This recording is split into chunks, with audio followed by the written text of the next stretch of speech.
আজকের এই ওয়ার্ড প্রতিনিধি সম্মেলনের সংগ্রামী সভাপতি, উপস্থিত প্রধান অতিথি জননেতা ডক্টর আহমদ আব্দুল কাদের, উপস্থিত জেলা এবং মহানগর শাখার নেতৃবৃন্দ, আমার সামনে সংগ্রামী তৌহিদি জনতা। আজকে চিন্তা করেছিলাম কিছু কথা আপনাদের সামনে বলবো, কিন্তু সময় স্বল্পতার কারণে, নেতৃবৃন্দ থাকার কারণে সেই গুছিয়ে কিছু কথা বলা আর সুযোগ হচ্ছে না। কিছু আত্মসমালোচনামূলক কথা বলে আমি আমার বক্তব্য শেষ করতে চাই। সংগ্রামী জনতা, আপনারা নিশ্চয়ই ইবনে বতুতার কথা জানেন। ইবনে বতুতা বলেছিল বাংলাদেশ হচ্ছে একটা বুলঘকপুর, অর্থাৎ কাঁটায় ভরা জান্নাত। এই বাংলাদেশে আজকে আমরা যা দেখতে পাচ্ছি, এই জান্নাতটার মধ্যে শুধু কাঁটা আর কাঁটা। ইবনে বতুতা ঠিকই বলেছিলেন। তার কারণ 1757 সালে যখন পলাশীর আম্রকাননে দেশের স্বাধীনতার সূর্য অস্তমিত হয়েছিল, সেই ষড়যন্ত্রের পদপৃষ্ঠে একটা সংগঠন জন্মগ্রহণ করেছিল, সেটার নাম হলো বাংলাদেশ মুসলিম আওয়ামী লীগ। আওয়ামী লীগ থেকে এই মুসলিম শব্দটি বাদ দিয়ে ইংরেজ বেনিয়াদের শিখানো তরিকায় তারা আবার এই দেশটাকে ইংরেজদের বদলেই একটা সরকার প্রতিষ্ঠার জন্য কাজ করেছিল। তার ধারাবাহিকতায় এদেশের মানুষ যখন বুঝলো আওয়ামী লীগ দিয়ে, পাকিস্তানি শাসক দিয়ে 23 বছরেও যারা একটা সংবিধান দিতে পারে নাই, মানুষকে কোরআনের সংবিধান দেওয়ার কথা বলে এই দেশের মানুষকে সংবিধান শাসন ব্যবস্থা দিতে পারে নাই, তাদের দ্বারাও এই দেশ শাসিত হবে না। সে কারণে 71 সালে আমাদের ছাত্র, যুবক, কৃষক, শ্রমিক ঐক্যবদ্ধ হয়ে স্বাধীনতার জন্য লড়াই করেছে। আমাদের পূর্বপুরুষেরা রক্ত দিয়েছে, জীবন দিয়ে এই দেশকে স্বাধীন করেছে।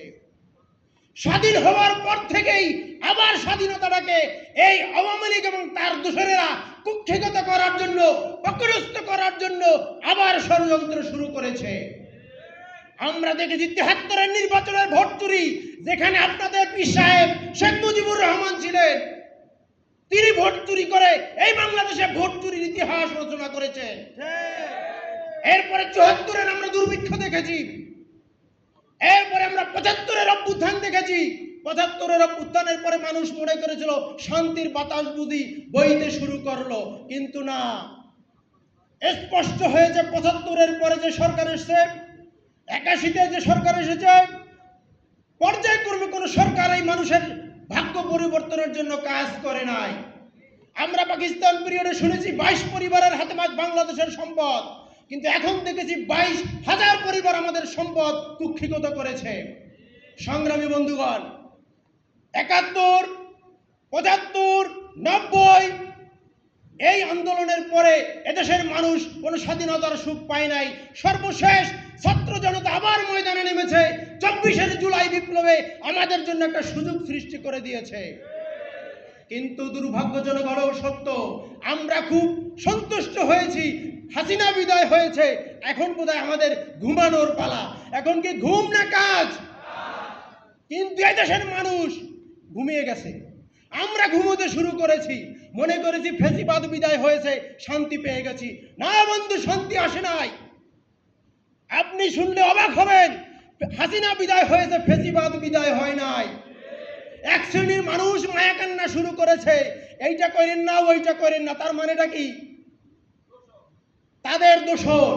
আরো সবচেয়ে আশ্চর্যের বিষয় হচ্ছে, গতকালকে বাংলাদেশ ব্যাংকে অফিসার কল্যাণ সমিতির নির্বাচন হয়েছে, ফুল প্যানেলে আওয়ামী লীগ বিজয়ী হয়েছে। মুসলমান আপনারা আরো ঘুমাবেন? বন্ধুগণ, এই সরকার এখন সংস্কারের কথা বলে, এই কথা বলেই আমি শেষ করি। এই সরকার 24 সালে এসে সংস্কারের জন্য বিভিন্ন কমিশন তৈরি করেছে। আমি একটা কথা বলতে চাই, খেলাফত মজলিস 34 বছর আগে সংস্কার আমাদের সংবিধানে আমাদের কার্যপ্রণালীতে দিয়ে রেখেছে। আপনি খেলাফত মজলিসের গঠনতন্ত্র পড়ুন, আপনার সংস্কারের জন্য আলী রিয়াজকে আমেরিকা থেকে খুঁজে আনতে হবে না। বদিউল আলম মজুমদার ওই সাম্রাজ্যবাদের দোষর, তাকে দিয়ে আপনার নির্বাচন কমিশন সংস্কার করা লাগবে না। খেলাফত মজলিসের গঠনতন্ত্র পড়েন, ওটার মধ্যে 25 দফা দেওয়া আছে।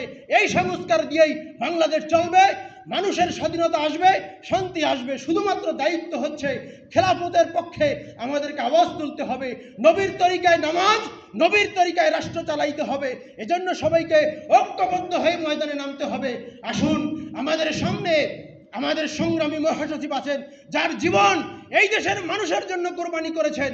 আমরা তার উত্তরসূরি হিসাবে আমরাও ময়দানে আমাদের জীবন যৌবন দিয়ে খেলাফত রাষ্ট্র প্রতিষ্ঠার জন্য কাজ করব ইনশাআল্লাহ। আল্লাহ তাআলা আমাদেরকে কবুল করুন। আমিন। আখির দাওয়ানা আলহামদুলিল্লাহি রাব্বিল আলামিন।